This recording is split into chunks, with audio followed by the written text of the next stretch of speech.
भाई माने समस्त को मोर अभिनंदन व हार्दिक शुभेच्छा। मु आज गोटे विषय कहवाई चाहूँगी। हम जानू आउ पृथ्वी रे आउ स्वामी एवं स्त्री रहिबा असंभव अटे। एपरी केते परिवार अछंती जेउठी अन्य को स्वामी निराश रे जीवन यापन काटुछंती। आउ आज अनेक परिवार रे हेउथिबा समस्या गुड़िक मुख्य कारण कि परमे भय करुनथिबा। एणु प्रिय बंधुगण, स्वामी मानकु प्रेम करुनथिबा एवं स्वामी मानकर आज्ञा को अवज्ञा करुथिबा स्त्रीगण मध्य अछंती। गोटे लोक कथा अछि जे दुई हाथ रे ताली बाजे ना। दुई हाथ रे ताली बाजे ने कि गोटे हाथ रे केबे मध्य ताली बाजे नाही। जेतेबेले स्वामी स्त्री एक संगे बंचती आउ सेतेबेले अवश्य छोट छोट समस्या उभय को मध्य आसे। यह कौन मिछ कथा नुह। मात्र एपरी समय परमेश्वर आम ठार कौन चाहती आम किपरि बंचवा उचित यह आम परस्पर आम बुझासुझा हो एक संगे बंचवा आवश्यक।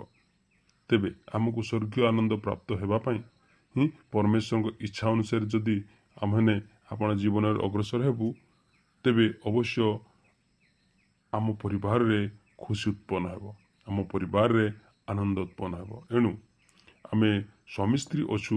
तेबे स्वामी स्त्री मान को यही कथा कहवाई चाहे जेड़े बड़ समस्या हेले मध्य आमे स्वामी स्त्री भितर बुझा सुझा होकर रहिबा सबुठ बड़ विषय। प्रभु यह ही चाहती, परमेश्वर यह ही चाहती। एणु समस्ते आमे बुझा सुझा ही रहिबा एवं परिवार रे आनंद एवं खुशी आमन आउ लाभ करवा।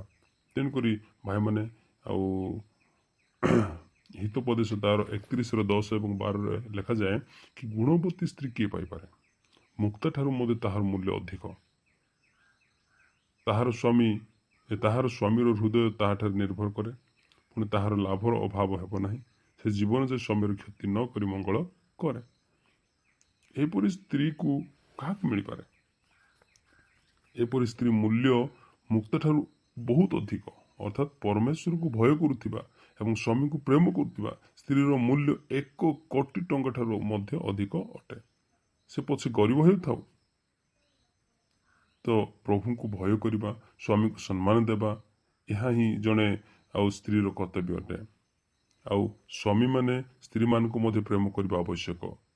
आउ स्वामी माने जदि स्त्री मान को प्रेम न करेंगे तेज स्त्री माने निहाती बिगड़ा को आरंभ करेंगे। एणु आम परस्पर सहित प्रेमर सहित रहिबा परिवार रे सुख आनंद आउ अनेक विषय आम परिवार आसबे। एणु प्रत्येक को अनुरोध करने चाहे स्वामी स्त्री आमे समस्ते बुझासुझा ही रहिबा परमेश्वर ठारू अनुग्रह प्राप्त हेबा। धन्यवाद।